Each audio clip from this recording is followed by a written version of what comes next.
Hello everyone, कैसे हैं आप लोग। मैं आ गई हूँ आपके नेक्स्ट लेक्चर के साथ और आई होप आप लोग भी रेडी हैं अपने नए होमवर्क के लिए। तो चलिए स्टार्ट करते हैं। आज का हमारा टॉपिक है डबल डिस्प्लेसमेंट रिएक्शन, हिंदी में द्विविस्थापन अभिक्रिया। Okay, clear. तो चलिए हम समझते हैं डबल डिस्प्लेसमेंट रिएक्शन क्या है। ओके, तो डबल आपको नेम से इंडिकेशन हो रहा होगा कि डबल मीन्स पहले जब हमने सिंगल डिस्प्लेसमेंट रिएक्शन पढ़ी थी या डिस्प्लेसमेंट रिएक्शन, तो उसमें क्या हो रहा था, केवल एक ही एलिमेंट का डिस्प्लेसमेंट हो रहा था। अब यहाँ क्या होगा, डबल लग गया मतलब 2 टाइम डिस्प्लेसमेंट होगा। आई बात समझ में। दो बेस्ट फ्रेंड के पेयर हैं, ये 2 बेस्ट फ्रेंड है। ओके, अब इसके एक बेस्ट फ्रेंड की फ्रेंडशिप इसके साथ हो जाती है, तो ये दोनों क्या करेंगे, अब अपने पेयर को चेंज कर लेंगे, है ना। आई बात समझ में। तो रिएक्शन को एग्जाम्पल के थ्रू समझिए, ठीक है। ये दो बेस्ट फ्रेंड है और ये दो बेस्ट फ्रेंड है। आई बात समझ में। अब ये अपना सिटिंग अरेंजमेंट चेंज करेंगे। सुनिए पहले डेफिनेशन को। The reaction in which exchange of ions takes place between reactant, ये लाइन मेंशन करना जरूरी है। The reaction in which exchange of ions takes place between reactant is called double displacement reaction. वह अभिक्रिया जिसमें कि अभिकारकों के मध्य आयनों का आदान प्रदान होता है द्विविस्थापन अभिक्रिया कहलाती है। क्लियर आपको। चलिए तो अब एग्जांपल को देखते हैं, ठीक है। किसी भी केमिकल रिएक्शन में सबसे पहले क्या बनते हैं, यौगिक बनते हैं। ये क्या है, एक यौगिक है, कंपाउंड है। क्लियर। तो ये कंपाउंड कैसे बने होंगे, इसको कुछ नीड होगी, इसको कुछ नीड होगी, तो ये प्लस माइनस 2 टाइप के हमारे आयंस होते हैं, प्लस एंड माइनस। तो इनके अट्रैक्शन से ये बने हैं, जिनको हम बोलते हैं आयनिक बॉन्ड। इनके बीच कौन सी फ्रेंडशिप है, आयनिक बॉन्ड। क्लियर। तो यहाँ भी ऐसा है और यहाँ पे भी ऐसा है। जो HCl है वो क्या है, H प्लस Cl माइनस, और जो NaOH है वो Na प्लस और OH माइनस। क्लियर आप लोगों को ये। चलिए, तो आपको क्लियर हुआ कि ये जो H है ये अब किसके पास जाएगा, जो H प्लस वाला है वो नेगेटिव के साथ जाएगा। पॉजिटिव एंड नेगेटिव साथ में रह सकते, पॉजिटिव पॉजिटिव और नेगेटिव नेगेटिव साथ नहीं रह सकते। तो ये जो है ये किसके पास जाएगा, OH माइनस के पास, और ये जो है Na प्लस ये Cl माइनस के पास जाएगा। तो क्या बनेगा, जब ये Na पॉजिटिव Cl नेगेटिव के पास गया तो क्या बन गया हमारा, NaCl। आगे बात समझ में। फर्स्ट डिस्प्लेसमेंट ये हो गया। सेकेंड डिस्प्लेसमेंट जो हमारा H है वो किसके पास गया, HOH के पास। तो हम ऐसे तो नहीं लिख सकते HOH, है ना, ये नहीं, ये बॉन्डिंग के थ्रू रहते, तो इसलिए हम इसको क्या लिखेंगे, H2O, जो कि ये है। आपको एग्जांपल क्लियर। सेकंड एग्जांपल लेते हैं कि जब बेरियम क्लोराइड सॉल्यूशन में सोडियम सल्फेट को मिक्स किया जाता है तो एक व्हाइट कलर का प्रेसिपिटेट फॉर्म होता है जिसे हम कहते हैं बेरियम सल्फेट। ओके, और सॉल्ट फॉर्म होता है। क्लियर। तो ये Na2SO4 है, मतलब Na प्लस SO4 माइनस, यहाँ Ba प्लस और Cl माइनस। क्लियर। तो अब ये Cl माइनस वाला कहाँ जाएगा, यहाँ, और ये नेगेटिव वाला कहाँ जाएगा, पॉजिटिव के पास। तो ये फॉर्म हो गया हमारे क्या, प्रोडक्ट फॉर्म हो गए। आगे बात क्लियर। डबल डिस्प्लेसमेंट रिएक्शन आपको क्लियर है। चलिए अब एक और इसी के साथ एक और रिएक्शन हम पढ़ते हैं। कौन सी, प्रेसिपिटेशन रिएक्शन। कौन सी रिएक्शन, प्रेसिपिटेशन रिएक्शन। इसको शॉर्ट में बोलते हैं पीपीटी रिएक्शन। ओके, क्या बोलते हैं, पीपीटी रिएक्शन, और हिंदी में बोलते हैं अवक्षेपण अभिक्रिया। क्लियर। तो इसमें वह अभिक्रिया जिसमें किसका निर्माण होता है, अवक्षेप। अब अवक्षेप या प्रेसिपिटेट क्या है, प्रेसिपिटेट वो इनसॉल्युबल, ना घुलने वाला पदार्थ है जो कब बनता है, अभिक्रिया के दौरान बनता है, ड्यूरिंग द रिएक्शन फॉर्म होता है, उसको हम क्या बोलते हैं, प्रेसिपिटेट बोलते हैं। और जिसमें प्रेसिपिटेट बनता है उस रिएक्शन को हम क्या बोलते हैं, precipitation reaction. The reaction in which precipitate is form is called precipitation reaction. Clear. अब आप एक बात और सुनिए कि जो डबल डिस्प्लेसमेंट रिएक्शन है उसको प्रेसिपिटेशन रिएक्शन भी बोलते हैं, क्योंकि इसमें क्या फॉर्म होता है, प्रेसिपिटेट। और मैंने आपको सेकेंड लेक्चर में बताया था, एरो के मीन समझाए थे ना, कि negative sorry down arrow, right arrow, left arrow, इनके क्या मीन है। तो जो हम प्रेसिपिटेट को किस एरो से शो करते हैं, डाउन एरो से। क्लियर। तो यहाँ अब हम क्या लगा देंगे, एग्जाम्पल हमारे सेम यही लिखेंगे हम, और BaSO4 क्या है, एक प्रेसिपिटेट है। ठीक है, तो ये एरो के साथ हमने शो कर दिया है। इसमें ये वाला नहीं लिखना है, ठीक है। ये एग्जांपल मैंने इसलिए आपको बताया क्योंकि ये एक और रिएक्शन में आपको काम आएगा आगे, जो मैं आगे जाके आपको मेंशन करूंगी। चलिए नेक्स्ट टाइप ऑफ रिएक्शन करते हैं हम। नेक्स्ट टाइप ऑफ रिएक्शन है हमारा ऑक्सीडेशन रिएक्शन, जिसको बोलते हैं उपचयन रिएक्शन। जो ये है आप इसको अच्छे से ध्यान से समझिए, क्योंकि यहाँ कंफ्यूजन वाला पॉइंट भी हो सकता है। ठीक है, कैसे मैं बताती हूँ। हम जो ऑक्सीडेशन रिएक्शन है उसको 3 टाइप से डिफाइन करते हैं। ठीक है, 3 बेसिस के पर। जैसे कैसे, सुनिए। सबसे पहले जो हमको हमारे सिलेबस में पढ़ना है वो ऑक्सीजन एंड हाइड्रोजन के बेस पे। तो पहले डेफिनेशन आप सुनिए। The reaction in which gain of oxygen और loss of hydrogen takes place is called oxidation reaction. वह अभिक्रिया जिसमें कि ऑक्सीजन की वृद्धि या हाइड्रोजन की कमी होती है उसे हम क्या कहते हैं, ऑक्सीडेशन रिएक्शन। क्लियर। एक बात ध्यान रखिए, डिफाइन करते टाइम एंड नहीं लगना है, क्या लगना है, और या तो ये या तो ये क्या होना चाहिए, या तो ऑक्सीजन गेन हो या हाइड्रोजन का लॉस हो। क्लियर आपको। चलिए तो एग्जांपल के थ्रू मैं बताती हूँ कि ये देखिए, ये एग्जांपल हमने दिया। सबसे पहले तो ये हमने मोस्ट कॉमन एग्जांपल अपने सबसे पहले रिएक्शन में पढ़ा था कि ये सी है। जब सी की रिएक्शन किसके साथ हुई, ऑक्सीजन के साथ हुई, तो क्या बन गया, CO2। क्लियर। तो यहाँ देखिए सी सिंगल था, इसमें क्या गेन हो गया, ऑक्सीजन गेन हो गया। तो ये रिएक्शन कौन सी रिएक्शन हो गई, हम डिफाइन यही तो करते हैं कि gain of oxygen takes place. Okay. Second है और लॉस ऑफ हाइड्रोजन। तो यहाँ देखिए H2S था। क्लियर।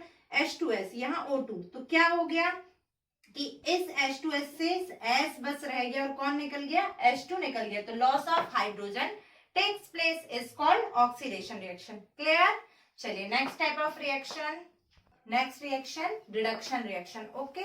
तो क्या होगी इसकी define, the reaction in which loss of oxygen और gain of hydrogen takes place is called reduction reaction. वह अभिक्रिया जिसमें ऑक्सीजन की कमी या हाइड्रोजन की वृद्धि होती है उसको हम क्या बोलते हैं, रिडक्शन रिएक्शन। ओके, क्लियर ये। ठीक है, चलिए एग्जांपल के थ्रू समझते हैं। ये सोडियम है और ये हाइड्रोजन है। ओके। तो यहाँ क्या हो रहा है, सोडियम में क्या ऐड हो गया, हाइड्रोजन। जब प्रोडक्ट बना तो क्या ऐड हो गया उसमें, हाइड्रोजन ऐड हो गया। तो यही तो डिफाइन है कि गेन ऑफ हाइड्रोजन और loss of oxygen is takes place is called reduction reaction. Clear आपको रिडक्शन रिएक्शन। ओके। हाँ, मैंने आपको बताया था कि 3 बेसिस पे हम ऑक्सीडेशन और रिडक्शन को डिफाइन कर सकते हैं। 2 बेस तो मैंने बता दी, ऑक्सीजन एंड हाइड्रोजन। थर्ड जो है वो किसके बेस पर है, इलेक्ट्रॉन के बेस पर। Okay, clear. तो जब किसी सब्सटेंस में इलेक्ट्रॉन का लॉस होगा तो उसको हम क्या बोल देंगे, ऑक्सीडेशन रिएक्शन। यहाँ देखिए ये Zn जिंक था। ठीक है, इसमें 2 इलेक्ट्रॉन का लॉस हो गया तो क्या हो गया, ये कौन सी रिएक्शन हो गई, ऑक्सीडेशन। क्लियर। अब नेक्स्ट आते हैं, the reaction in which substance gain electron. Substance क्या करेगा, इलेक्ट्रॉन को गेन करेगा, तो उसको हम क्या बोल देंगे, रिडक्शन रिएक्शन। कैसे, यहाँ Zn2+ था, इसने 2 इलेक्ट्रॉन को गेन कर लिया, मतलब 2 इलेक्ट्रॉन की वृद्धि हो गई, तो क्या बन गया, Zn। क्लियर। तो ये हो गई इलेक्ट्रॉन के बेस पे। ठीक है। नेक्स्ट रिएक्शन है रेडॉक्स रिएक्शन। रेडॉक्स नेम से इंडिकेशन है, रेड मतलब रिडक्शन, ऑक्स मतलब ऑक्सीडेशन। क्लियर। तो कौन सी रिएक्शन, ऑक्सीडेशन रिडक्शन रिएक्शन, ये हमको इसमें पढ़ना है। ये आपको क्लियर है। Redox reaction, sorry, redox reaction क्या है, जिसमें रिडक्शन और ऑक्सीडेशन दोनों साथ साथ होती है, उस रिएक्शन को क्या कहते हैं हम, redox reaction. Clear. When reduction and oxidation reaction takes place simultaneously is called redox reaction. जिस रिएक्शन में वन सब्सटेंस क्या होगा, ऑक्सीजन को गेन करेगा और नेक्स्ट क्या करेगा, ऑक्सीजन का लॉस करेगा, उसे हम क्या कहेंगे, रेडॉक्स रिएक्शन कहेंगे। क्लियर। या हम इसको वो ऐसे भी बोल सकते हैं अनदर वर्ड में कि the reaction in one substance is oxidised and another is reduced is called redox reaction. Clear. Okay. तो चलिए एग्जांपल के थ्रू समझते हैं। ये मैंने आपके सामने एक एग्जांपल लिया। ये जिंक ऑक्साइड है, ये कार्बन, ये Zn और carbon monoxide. Clear. Carbon monoxide 1, oxygen की वैलेंसी सिंगल 1, तो क्या हो गया, ये कार्बन मोनोऑक्साइड। जब ऑर्गेनिक कंपाउंड का इनकम्प्लीट कंबशन होता है तो कार्बन मोनोऑक्साइड निकलती है। ओके। इसको हम आगे हमारे चैप्टर 4 में डिस्कस करेंगे। ठीक है, अभी यहाँ पे आते हैं। तो देखिए यहाँ पे ये रिएक्शन कैसे हो रही है, ZnO। सबसे पहले बताओ मुझे, गेन ऑफ ऑक्सीजन कहाँ हो रहा, C सिंगल था। ठीक है, C सिंगल था, इसने ऑक्सीजन को गेन कहाँ किया, कार्बन मोनोऑक्साइड बनाने के लिए। तो ये इसको तो भाई ऑक्सीजन मिल गई, तो ये कौन सी रिएक्शन हो गई, हम तो डेफिनेशन में पढ़ते ही हैं, तो ये ऑक्सीडेशन हो गई है ना। सेकेंड, यहाँ ZnO यहाँ पे अटैच था, लेकिन यहाँ आके क्या हो गया, ये डिटैच्ड हो गया है ना, मतलब लॉस कर दिया है इसने O को, तो यहाँ कौन सी रिएक्शन हो गई, ये रिडक्शन। अब आप देखिए एक ही रिएक्शन में ऑक्सीडेशन एंड रिडक्शन दोनों साथ साथ चल रही है, तो वो क्या हो गया, कौन सी रिएक्शन हो गई, रिडॉक्स, जैसा कि इसके नेम से इंडिकेट है। क्लियर? ओके, नेक्स्ट चलिए यहाँ पे कुछ ये इंपॉर्टेंट पॉइंट है जो आपके लिए ऑब्जेक्टिव में काम करेंगे, ठीक है, तो आप इनको समझ लीजिए।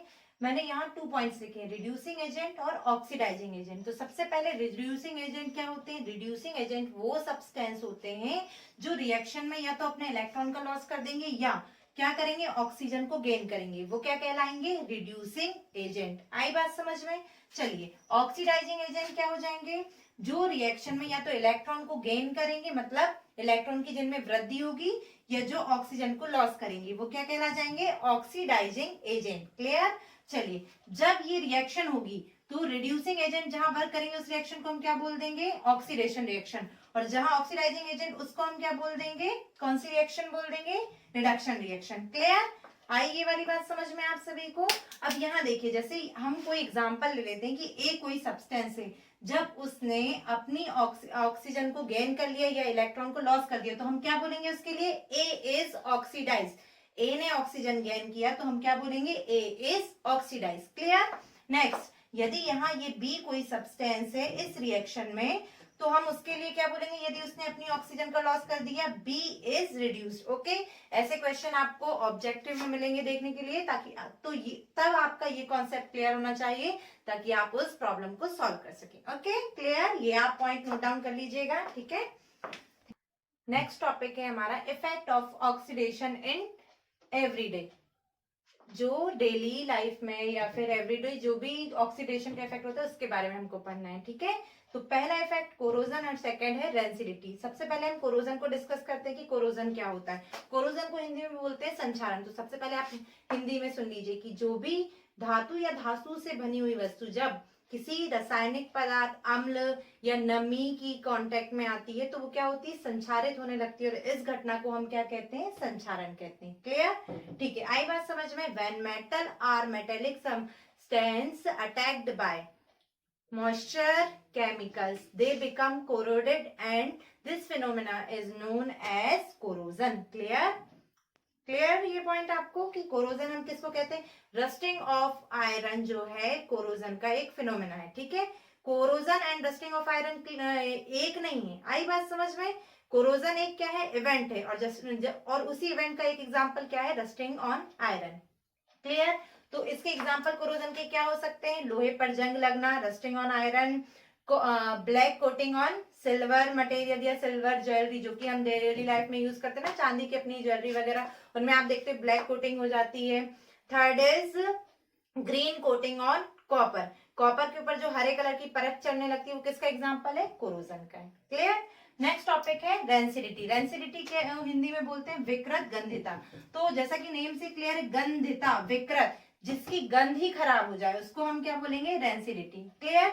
क्या होता है कि जो भी ऑयली या फैटी फूड आइटम्स होते हैं तो जब हम उनको खुले में रख देते हैं तो वो क्या होते हैं, ऑक्सीजन के साथ रिएक्ट करके क्या हो जाते हैं, अपने टेस्ट और स्मेल को चेंज कर देते हैं। आपने ये देखा होगा अपने घर में भी डेली लाइफ में कि जो सुबह आपने खाना बनाया और रात तक आप उसको रख दो और फिर उसको स्मेल करके आप देखोगे तो उसमें से क्या आती है, एक अजीब सी स्मेल आती है, और यदि धोखे से आपने खा लिया तो उसका टेस्ट भी खराब सा। तो इसी फिनोमेना को हम क्या बोलते हैं, रेंसिडी बोलते हैं। क्या बोलते हैं, रेंसिडिटी।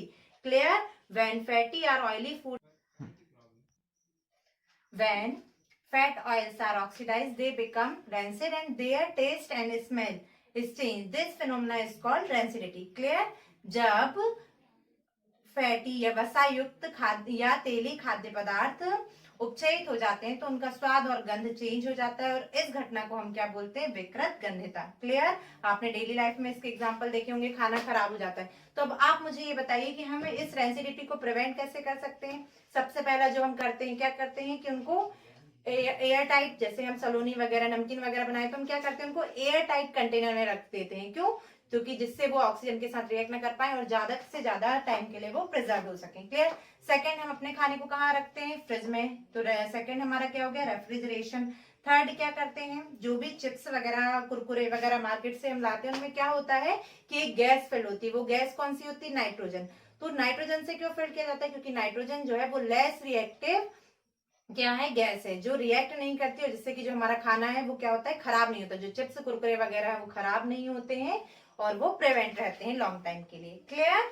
ओके, तो ये आपको प्रिवेंशन के तरीके समझ में आ गए हैं। अब मुझे ये बताइए कि कोरोजन को हम कैसे प्रिवेंट कर सकते हैं, ये आपका होमवर्क है। ओके, तो यहाँ हमारा पूरा चैप्टर कंप्लीट होता है। जो भी आपकी चैप्टर की एक्सरसाइज है लगभग वो नोट्स में और जो मैंने लेक्चर दिए उनमें कवर हो गई है। कुछ जो बाकी है, कुछ क्वेश्चंस वो अभी मैं आपको बताती हूँ। जैसे पहला एक क्वेश्चन है कि मैग्नीशियम रिबन को जलाने से पहले साफ क्यों किया जाता है। Why should be magnesium ribbon clean before on burning. Okay, तो क्यों किया जाता है, इसलिए किया जाता है कि जब मैग्नीशियम को हम खुले में रखते हैं तो ऑक्सीजन के साथ रिएक्ट करके क्या फॉर्म कर लेता है, मैग्नीशियम ऑक्साइड की लेयर फॉर्म कर लेता है और जो ये लेयर होती है ये जलने से रोकती है, तो हमारा जो रिबन है वो इजिली जल पाए। और इसी कारण से हम क्या करते हैं, मैग्नीशियम रिबन को सैंड पेपर से साफ करते हैं, ठीक है, जलाने से पहले। फर्स्ट क्वेश्चन का आंसर आपको मिल गया। सेकंड क्वेश्चन है कि हम आयरन आर्टिकल को पेंट क्यों करते हैं। ठीक है, क्यों पेंट करते हैं, प्रिवेंट फ्रॉम कोरोजन। उसको लोहे को जंग से बचाने के लिए, रस्टिंग से बचाने के लिए हम क्या करते हैं, उसको पेंट करते हैं। क्यों, क्योंकि जब हम उसको पेंट कर देंगे तो वो क्या होगा कि वाटर या किसी के कांटेक्ट में आएगा, मॉइस्चर वगैरह के कांटेक्ट में आएगा तो आयरन उससे टच नहीं हो पाएगा, उनके बीच में एक क्या होगा, सरफेस होगा जो क्या होगा, पेंट होगा, जिससे कि क्या होगा, हमारा आयरन प्रिवेंट रहेगा। क्लियर? थर्ड है कि जो ऑयली या फैटी फूड आइटम होते हैं उनको नाइट्रोजन से फ्लश्ड क्यों किया जाता है। क्यों फ्लश्ड किया जाता है, क्योंकि नाइट्रोजन जो है लेस रिएक्टिव गैस है और हमें उनको रेंसिडिटी से बचाने के लिए किससे हम उसको प्रिजर्व करते हैं, नाइट्रोजन से फ्लश करते हैं। Clear? Okay, thank you for watching and मेरे साथ बने रहिए प्लीज। मेरे चैनल को यदि आपको पसंद आता है तो लाइक, सब्सक्राइब एंड शेयर कीजिए और अपना ध्यान रखिए, घर पर रहिए, गवर्नमेंट की गाइडलाइन को फॉलो कीजिए। बाय बाय, मिलते हैं। और आपका आज का होमवर्क है, आपका फर्स्ट कमेंट, जैसे ही आप मेरा वीडियो वॉच करें तो आपको कमेंट करके मेरे क्वेश्चन का आंसर करना है। फर्स्ट क्वेश्चन है कि जब आयरन नेल को कॉपर सल्फेट के सॉल्यूशन में डिप किया जाता है तो कौन सी रिएक्शन होती है। क्लियर? सेकेंड है कि जो भी फूड आइटम्स होते हैं उनको किस गैस के थ्रू फ्लश्ड किया जाता है।